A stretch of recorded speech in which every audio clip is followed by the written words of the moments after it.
जो लेखक भी हैं, जो मोटिवेशनल स्पीकर भी हैं, जिनके नाम पे बहुत सारे वर्ल्ड रिकॉर्ड भी जिनके नाम पर है, ऐसे शख्सियत प्रोफेसर डॉक्टर दिनेश गुप्ता आज हम सबके बीच में हैं। सर, आपका स्वागत है राजेश में और इस सफलता के राही के आप सब पहले मेहमान हैं।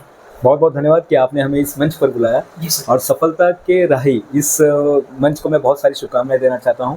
मैं सारे हमारे ऑडियंस जितने हमें देख रहे हैं उन सबको मैं विशेष रूप से मैं आग्रह करता हूं कि ये बातों को, यहाँ पर कही हुई अनकही बातों को अधिक से अधिक तक लोगों को तक पहुँचाएं।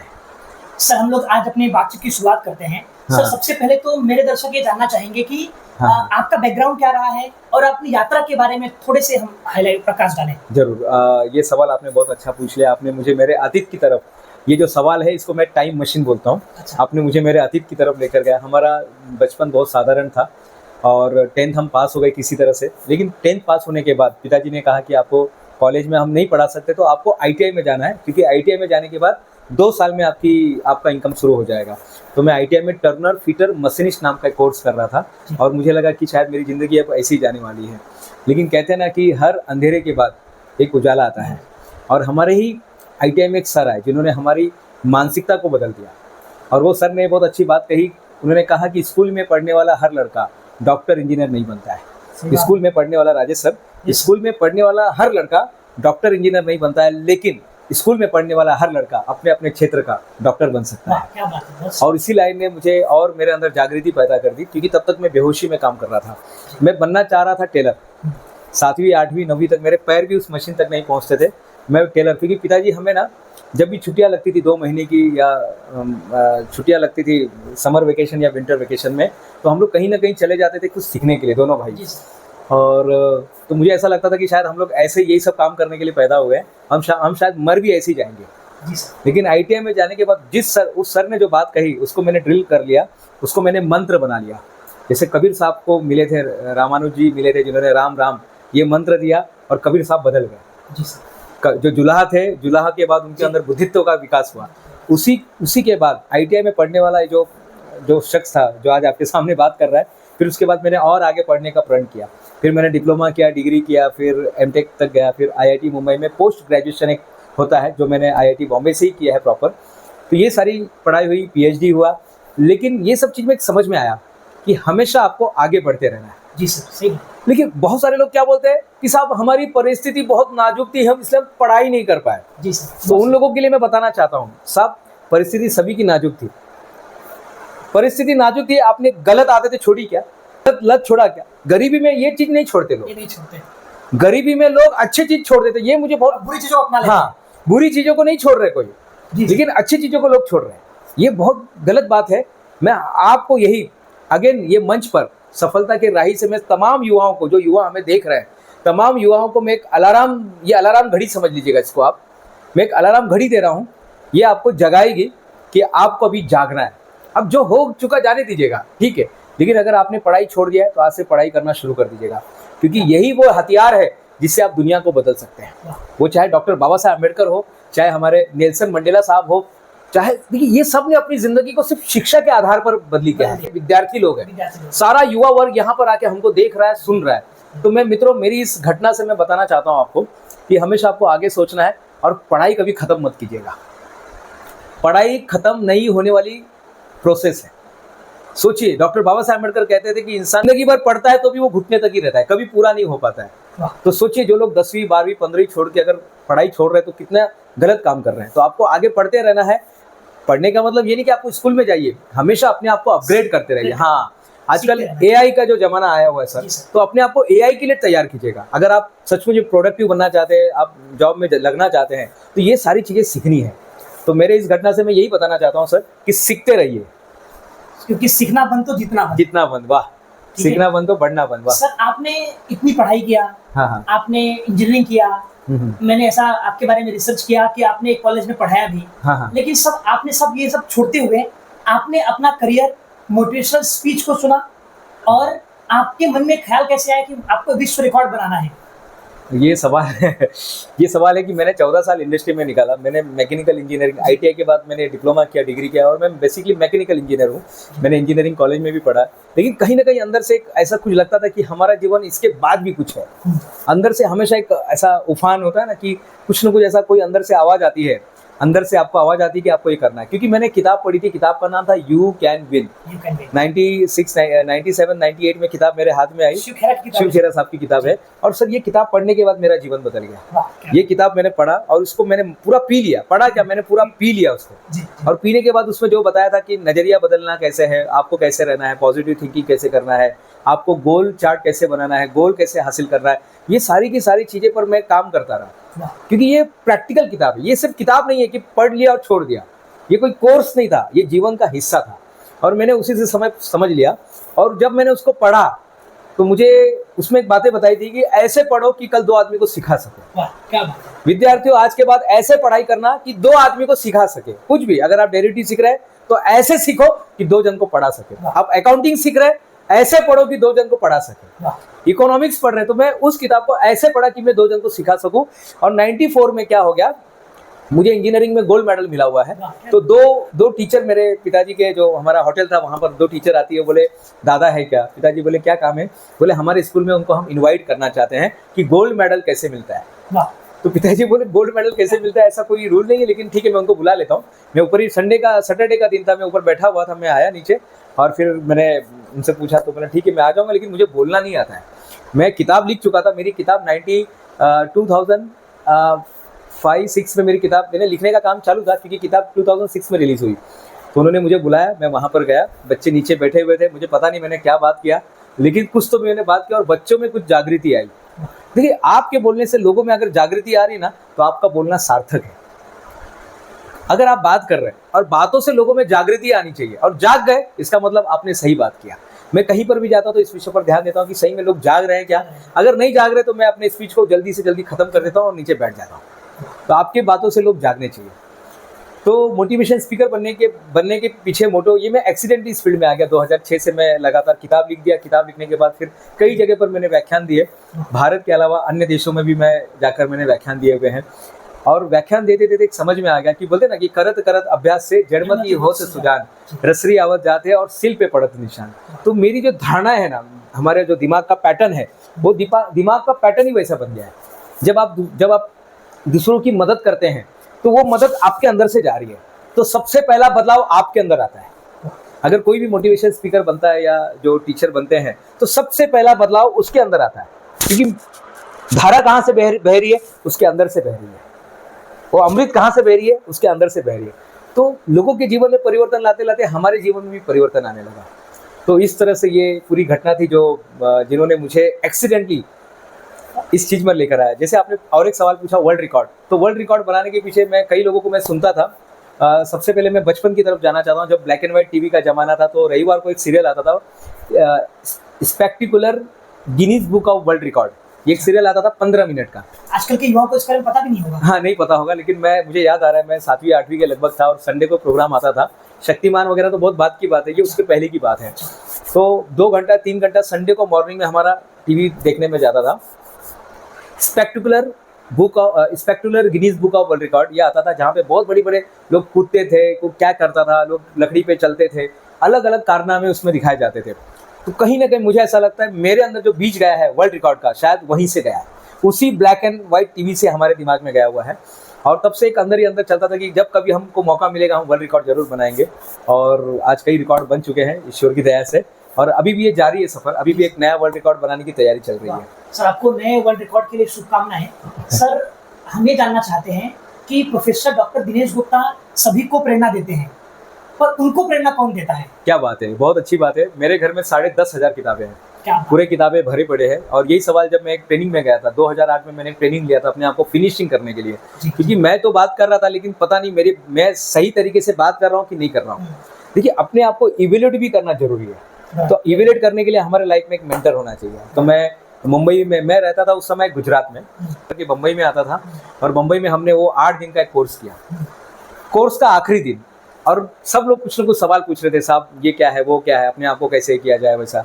मैंने हाथ ऊपर किया और मेरे गुरु को मैंने पूछा कि सर मुझे एक सवाल पूछना है अपने, अभी तो ये 8 दिन में हमारा कोर्स खत्म हो जाएगा, जी। अभी आप आधे घंटे में ये भी पॉडकास्ट खत्म हो जाएगा, फिर उसके बाद अपने आप को मोटिवेट कैसे रखें? और ये सवाल मैंने जब हमारे गुरु को पूछा तो उन्होंने जवाब दिया, बोले किताब पढ़ना। 8 दिन के बाद अभी 8वां दिन था हमारा, क्योंकि वहाँ पर हमको इतना अच्छा लग रहा था, सबसे बातें चल रही थी, अपने आप को हम बहुत खिल रहे थे, ब्लॉसम हो रहा था, यानी ये कली जो है वो खिलता जा रहा था, हमारे अंदर का जो विश्वास था वो बढ़ता जा रहा था, कई नॉलेज अंदर आ रहा था, दिमाग के कुछ पैटर्न बंद थे वो पैटर्न खुल गए। तो ये बहुत सारी चीजें हुई, लेकिन मेरा जो सवाल था कि चलो ये 8 दिन के बाद क्या करेंगे जी। ये वीडियो को देखने के बाद क्या करेंगे? तो ये वीडियो को देखने के बाद यहाँ पे रुकना नहीं है, और भी कई वीडियो आपको देखना है, और भी कई किताबें पढ़ना है। तो हमारे गुरुजी ने मुझे एक बात कही कि आपको किताब पढ़ना है। और अभी भी मैं कभी बिना किताब लिए घर से नहीं निकलता हूँ, मैं चाहे कहीं पर भी जाऊँ, मैं शादी में जाता हूँ, मैं कहीं घूमने जाता हूँ, कहीं पिकनिक में जाता हूँ, पढ़ाने जाता हूँ, मेरे दफ्तर में कपड़े कम रहेंगे और किताबें ज़्यादा रहेंगे। पूरा घर हमने खुद का एक लाइब्रेरी बनाया हुआ, 10,500 से ज़्यादा किताबें हैं। आज भी अमेजोन से आज ये किताब आई है, माइंडसेट ऑफ चैंपियन, अभी आई है जस्ट, मैं आपको दिखा भी सकता हूँ, मेरा SMS भी आया हुआ है, किताब घर पे पहुँच चुका है। तो कहने का मतलब ये है कि आपको अगर हमेशा अपने आप को प्रेरित रखना है तो किताबें पढ़िए।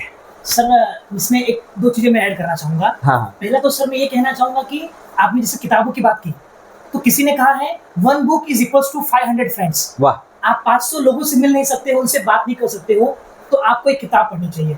और सर मराठी में एक बहुत अच्छा कोट है, जरूर जरूर बोलिए। वाचाल तर वाचाल। वाह। अगर आप किताब पढ़ोगे तो आप बच सकते हो। अगर मराठी में वाचाल मतलब पढ़ना, अगर आपको बचना है जिंदगी में तो आपको किताब पढ़नी पड़ेगी। क्या बात है सर, बहुत अच्छा। सर मैं आपसे ये जानना चाहूंगा कि आपने बहुत सारे वर्ल्ड रिकॉर्ड बनाए हैं, आपका सबसे यादगार पल, सबसे अच्छा आपको क्या लगा जब आप वर्ल्ड रिकॉर्ड बना रहे थे? लाइफ का जो पहला मौका होता है ना वो हमेशा यादगार होता है। पहली सैलरी, पहला जॉब, पहली बार किसी को मिलना, पहली बार किसी व्यक्ति को मिलना, पहली बार मुंबई में आना, पहली बार किसी जगह पे जाना। तो पहली बार जब मैंने वर्ल्ड रिकॉर्ड बनाया था तो कविताओं का था। अच्छा।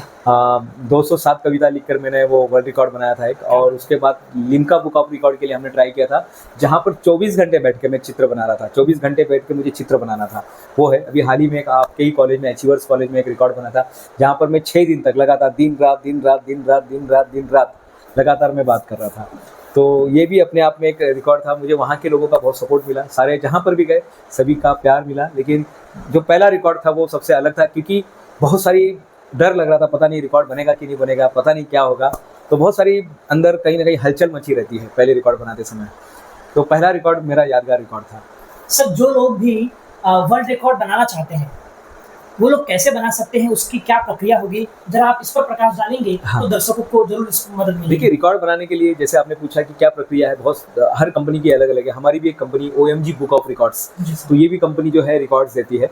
और ये कंपनी जो है ये कंपनी भी रिकॉर्ड देती है। और उसका मेन है कि फास्ट तरीके से है, एकदम इकोनॉमिकल है।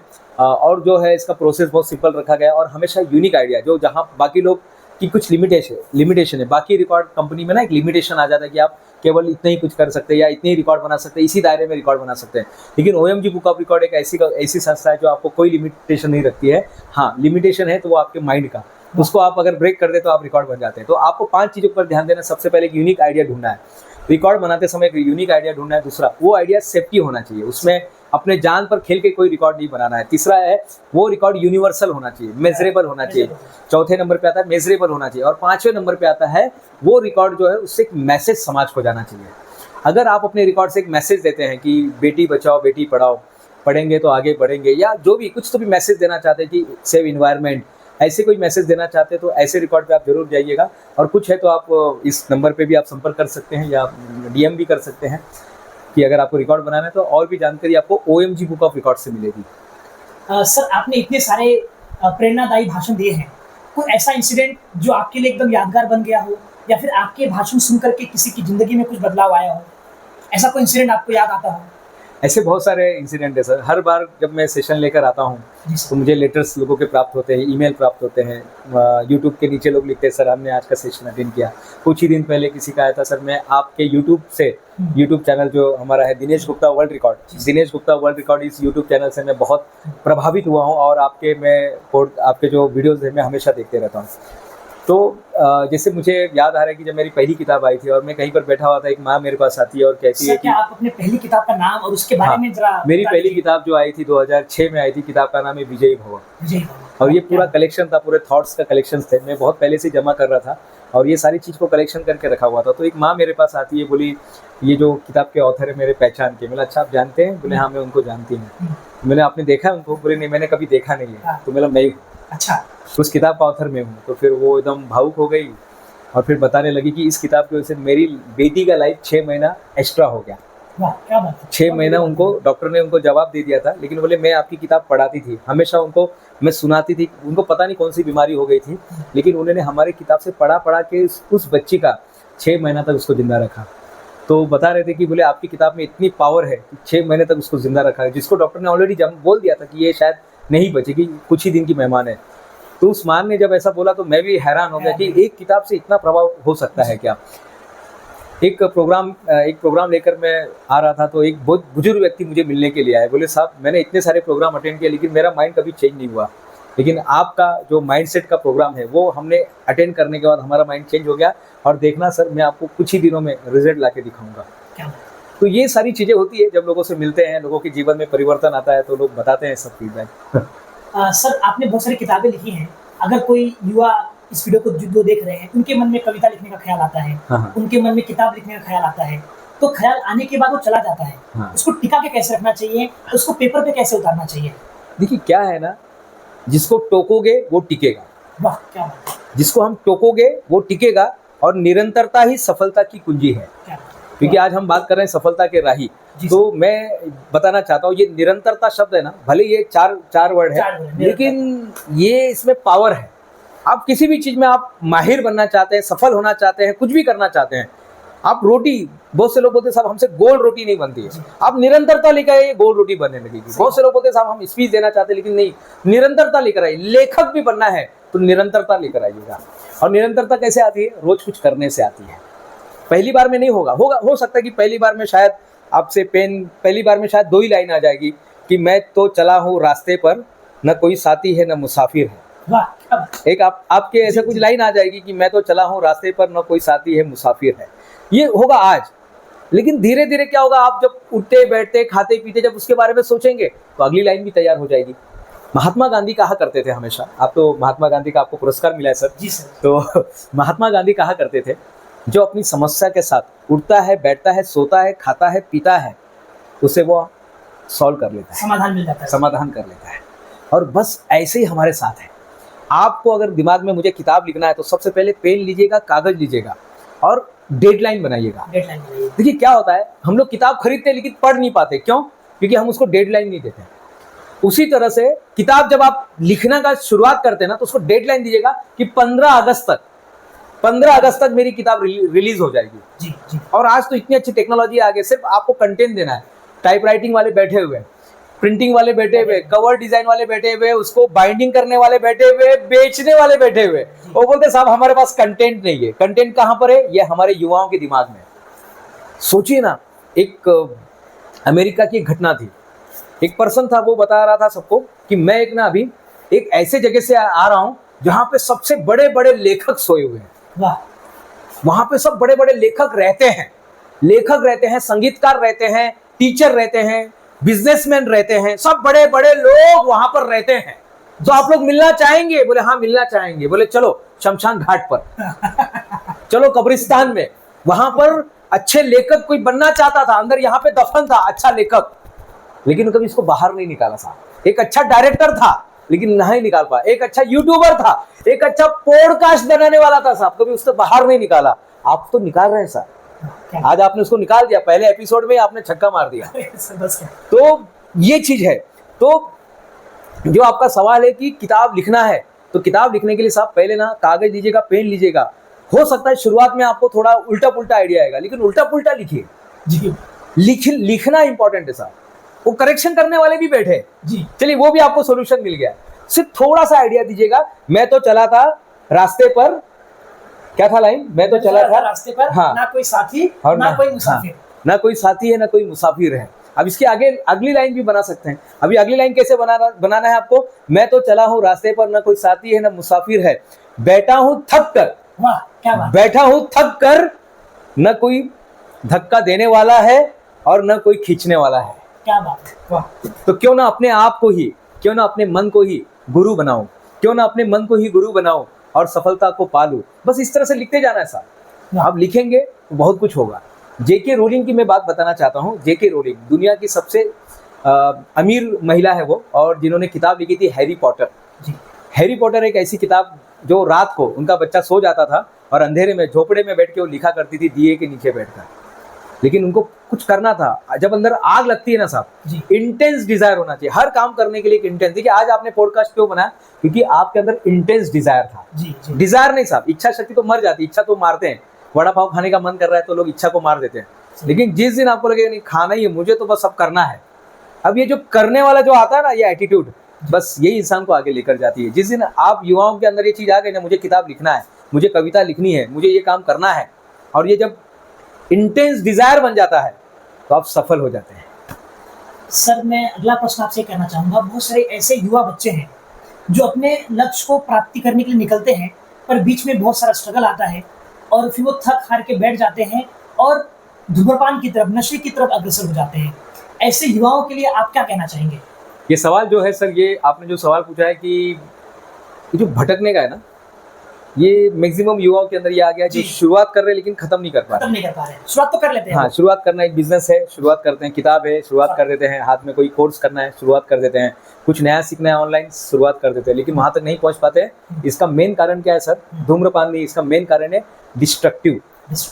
हम जिस जमाने में रह रहे हैं ना, यहाँ पे व्यवधान बहुत है सर। इस जमाने के अंदर, इस माहौल के अंदर सबसे पहले तो हमारे जेब में ही ऐसा कोई चीज़ है, बताइए सर जरा, हमारे पास ये ऐसा कुछ ऐसी कोई यंत्र हमारे पास आ गया है। सबसे पहले तो इसी को जीतना है। अगर मन को जीतना तो पहले मोबाइल को जीतो साहब, मोबाइल का एक दिन उपवास रखिए। तो बहुत सारे युवा जो है, अगर वो गलत रास्ते पे भी जा रहे हैं, वो इसलिए जा रहे हैं क्योंकि जब वो सफल नहीं होते हैं या जब उनको वो रिजल्ट नहीं मिल रहा है, और रिजल्ट नहीं मिलने के कारण वो निगेटिविटी में चले जाते हैं और वो एक टेम्पररी समाधान ढूंढते हैं। धूम्रपान जो है ये टेम्पररी समाधान है, परमानेंट प्रॉब्लम का टेम्पररी समाधान है कि कुछ देर के लिए वो एक अलग ही चले जाते हैं। इमू नाम का एक पक्षी होता है जो क्या करता है, इमू वो अपने मुंह को बालू के अंदर डाल देता है। जब समस्या आती है ना, उसके पीछे शिकारी भागते हैं तो अपने मुंह को डाल देता है जमीन के अंदर और उसको लगता है कोई देख नहीं रहा, मैं बच गया। सब ऐसा नहीं होता है, ये सिर्फ मिथ्या है। अगर आप सचमुच में आगे बढ़ना चाहते हैं, आज अपने माइंडसेट को सेट कर लीजिएगा। इस वीडियो के माध्यम से अपने माइंडसेट को सेट कर लीजिएगा। क्या देखिए, प्रॉब्लम किसको नहीं आया था सर, बताइए? प्रॉब्लम किसको नहीं आया था? भगवान राम को भी प्रॉब्लम आए थे।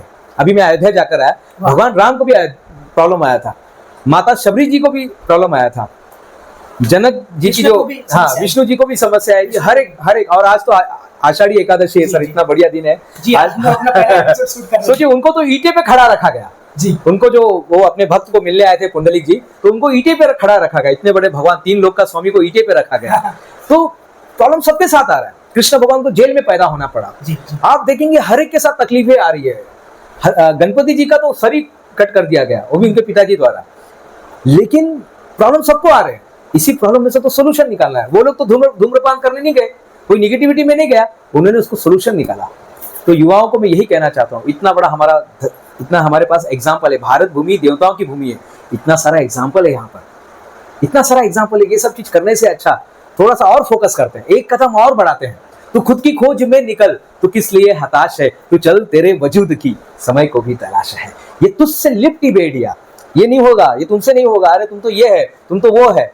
ये तुझसे लिपटी बेड़िया, समझ न इनको वस्त्र तू, वस्त्र को पिघाल कर बना ले इनको शस्त्र तू। तू खुद की खोज में निकल, तू किस लिए हताश है, तू चल तेरे वजूद की समय को भी तलाश है।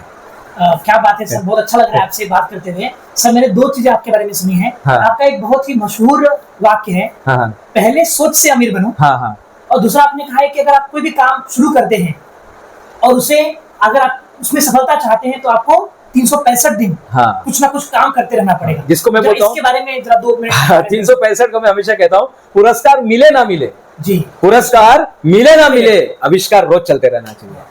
तो पुरस्कार तो आते रहेंगे साहब, आप अच्छा काम कीजिए। आज के टीवी में भी हमारे न्यूज आए हुए हैं, तो आप देखेंगे टीवी पर आपको देखने मिलेगा। तो मेरा ये मानना है कि जिसमें हमने सर थंब प्रिंट से हमने हमारे जो भगवान है श्री विट्ठल भगवान का हमने पूरा का पूरा चित्र का निर्माण किया है, सिर्फ थंब मार के 1111 लगभग 1111 थंब प्रिंट से वो पूरा बना हुआ है और पूरा कलरफुल है। आप देखेंगे तो बहुत अच्छा लगेगा।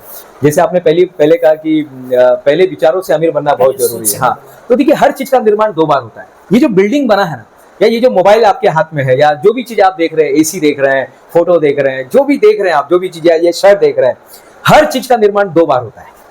पहली बार यहाँ पर होता है जी, पहली बार यहाँ पर या आइडिया के रूप में होता है कि हमें 25 माले का बिल्डिंग बनाना है, हमें एक स्कूल बनाना है, हमें एक कॉलेज बनाना, हमें स्टेशन बनाना, हमें एक ऐसे राज्य का निर्माण करना है, हम ऐसे विद्यार्थी बनाना चाहते हैं। देखिए पहला एक विजन बनता है यानी यहाँ पर, और उसके बाद वो सामने आपको फिजिकल दिखाई देता है। तो पहले विचारों से अमीर बनिए। अगर आप अमीर बनना चाहते हैं, सफल होना चाहते हैं, पहले विचारों से अमीर बनना बहुत जरूरी है। दूसरा जो आपने बताया कि 365 दिन जो होता है ये अवसर का है, मैं हमेशा पूछता हूँ 1 साल का मतलब बताइए, तो लोग बोलते हैं 1 साल का मतलब होता है 365 दिन। तो मैं उनको बोलता हूँ थोड़ा सा उसमें एक लाइन ऐड कर दीजिएगा, 1 साल का मतलब होता है 365 अवसर। और एक लाइन है जो शायद आपने सुनी होगी लेकिन अब याद नहीं आ रहा है, दूध फटने पर वो लोग मातम बनाते हैं, दूध फटने पर वो लोग मातम बनाते हैं जिनको पनीर बनाना नहीं आता। वाह क्या बात है सर, बहुत बढ़िया। सर अभी हम लोग वीडियो अपने इस पॉडकास्ट के अंतिम चरण में चल रहे हैं। अच्छा, 2-3 प्रश्न मैं आपसे और पूछूंगा। एक लास्ट में सर, आप हमारे युवाओं को सफल बने, उद्यमी बने, इसके लिए आप क्या संदेश देना चाहेंगे इस सफलता की राही पॉडकास्ट के माध्यम से? हमेशा अपने आप को चेक करते रहे। हमको ना दूसरे लोग को अरे यार नया शर्ट पहना है, अरे नया घड़ी पहना है, अरे ये ऐसा है, ये वैसा है, अपने आप को चेक करते रहिए। एक एग्जांपल देता हूँ, कहानी सुनाता हूँ, सच्ची की कहानी, ये रियल में कहानी है। एक लड़का रहता है, वो मेडिकल में जाता है, बोले साहब मुझे कॉल करना है। पहले ना 3 रुपए का कॉल होता था, आपने भी शायद HTTPC होता था, और मेडिकल वगैरह में हर जगह फोन रखा रहता था। आप 3 रुपया देंगे, 3 मिनट का 1-2 रुपया लगता था। तो बोले 98 की बात है, तो बोले एक कॉल करने का कितना, बोले 2 रुपया। तो वो 2 रुपया देता है और कॉल करता है, नंबर घुमाता है, ट्राई किधर तो भी नंबर घुमाता है, और वो मेडिकल वाला उधर ही साइड में स्टूल पे बैठा रहता है। फोन सामने से आवाज आती है, हेलो। बोले हेलो, सर मैंने सुना है आपके इधर कोई काम करने के लिए लड़का चाहिए, तो मुझे आपके यहाँ नौकरी करनी है। तो बोले ठीक है, तो हमें इधर ऑलरेडी कोई काम करता है। सामने से आवाज आई, हमारे इधर कोई काम करता है। फिर से बोलता है कि मैं ना कम पगार में काम करूंगा। तो बोले ठीक है, लेकिन हम लोग हैप्पी हो उससे। वो 1200 रुपया लेता है, we are very happy with 1200 rupees. बोले मैं 1000 लूंगा। बोले नहीं। फिर वो बोलता है अच्छा कितना काम करता है? बोले वो रोज कम से कम 6-7 काम करता है। बोले मैं 12 काम करूंगा, डबल काम करूंगा, प्लीज मुझे नौकरी दे दीजिएगा, बहुत जरूरत है नौकरी की। लेकिन वो सामने से नहीं बोलता है। बोले वो ये कितना घंटा काम करता है? बोले 10 घंटा काम करता। बोले मैं 12 घंटे काम करूंगा। लेकिन सामने से आवाज आती है, साहब हमें जरूरत नहीं है, प्लीज आप अपना टाइम वेस्ट कर रहे हैं। फोन रख देता है, टन से आवाज आता है, मेडिकल वाला सुनते रहता है। बोले बेटा तुमको बहुत नौकरी की बहुत ज्यादा जरूरत है क्या? मैं देख रहा हूँ सामने से भी थोड़ी सी आवाज आ रही थी गुस्से में, और आप यहाँ पे कितने मिन्नतें कर रहे थे। तो बोलता नहीं साहब, मैं ही उसके घर में काम करता हूँ, मैं ही उनके घर में काम करता हूँ। यानी वो अपने आप को इवेल्यूट कर रहे थे। लोग बोलते साहब प्रमोशन नहीं हो रहा है। क्यों नहीं हो रहा साहब? अपने आप को इवेल्यूट किया आपने, सही वैल्यू दे रहे हैं आप।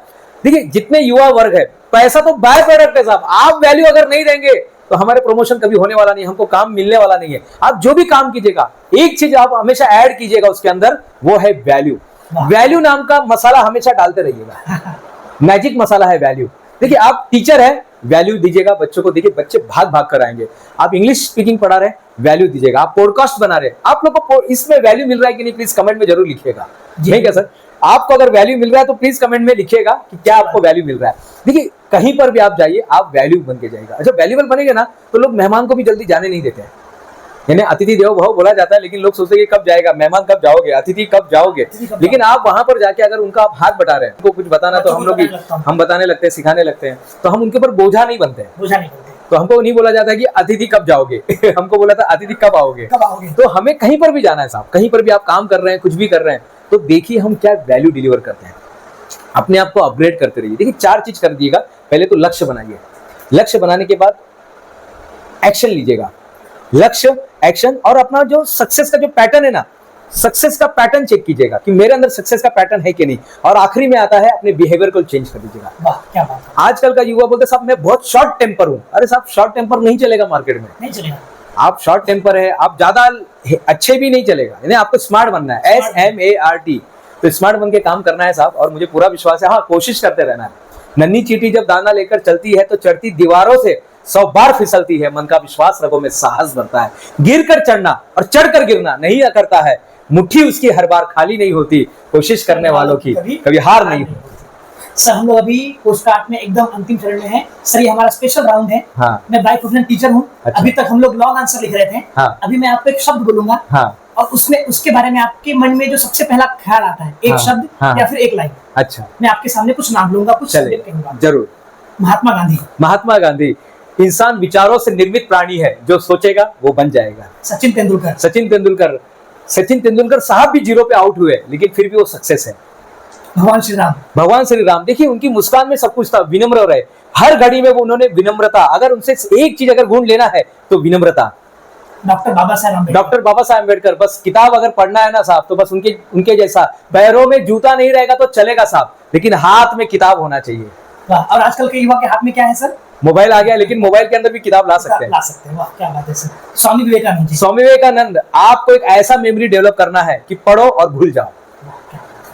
पेरेंट्स। पेरेंट जो है, देखिए हर कोई पेरेंट्स बनने के काबिल नहीं होता है। ये पेरेंट्स बहुत बड़ा तपस्या है, क्योंकि बच्चे पैदा करना एक अलग चीज है और बच्चों को कुछ विकसित करना वो एक अलग चीज है। तो पेरेंट्स को अपने आप को तैयार करना है पेरेंट्स बनने के लिए। डायरेक्ट पेरेंट्स मत बनिए। डायरेक्ट पेरेंट्स बनेंगे तो फिर वो लड़का कुछ भी जाके कर लेगा। आपको तैयारी करनी है। पेरेंट्स बहुत बड़ी तैयारी है। छत्रपति शिवाजी महाराज। छत्रपति शिवाजी महाराज अपने करियर की शुरुआत जल्दी से जल्दी करी। जितना जल्दी हो सकता है उतना जल्दी कीजिएगा।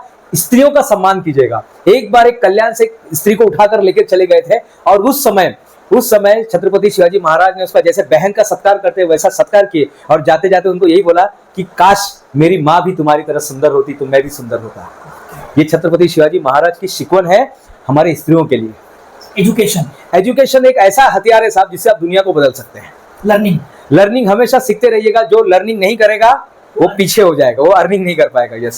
Professor doctor Dinesh Gupta. Professor doctor Dinesh Gupta. If I am giving you fish, I am helping for one day. If I am teaching how to fishing, I am helping for life time. अगर मैं आपको मछली देता हूं तो मैं केवल एक दिन आपका पेट भर सकता हूं, लेकिन अगर मैंने आपको सिखा दिया कि मछली कैसे पकड़ना है और कैसे बनाना है, तो मैंने आपका जिंदगी भर पेट भर दिया। वाह क्या बात है। दोस्तों ये थे आज हमारे साथ में professor doctor Dinesh Gupta sir. Kalyan की ऐतिहासिक नगरी में ऐतिहासिक काम करने वाले, और कल्याण वासियों को बहुत अभिमान है कि इस कल्याण की नगरी में वास्तव में एक प्रोफेसर डॉक्टर दिनेश गुप्ता नाम का शख्सियत है, जो कल्याण का नाम रोशन करते जा रहा है। सफलता के राही एपिसोड में उम्मीद करता हूं आपको आज का एपिसोड अच्छा लगा होगा। आपको कैसा लगा, आपके कुछ सुझाव होंगे, आपकी कुछ टिप्पणियां होंगी, तो आप कमेंट के जरिए हम तक पहुंचा सकते हो। आज हम लोग यहीं पर रुकते हैं। अगले एपिसोड में एक नए शख्सियत के साथ फिर मुलाकात होगी, सफलता के कुछ नए मंत्रों के साथ। तब तक के लिए ख्याल रखिए, स्वस्थ रहिए, मस्त रहिए। धन्यवाद।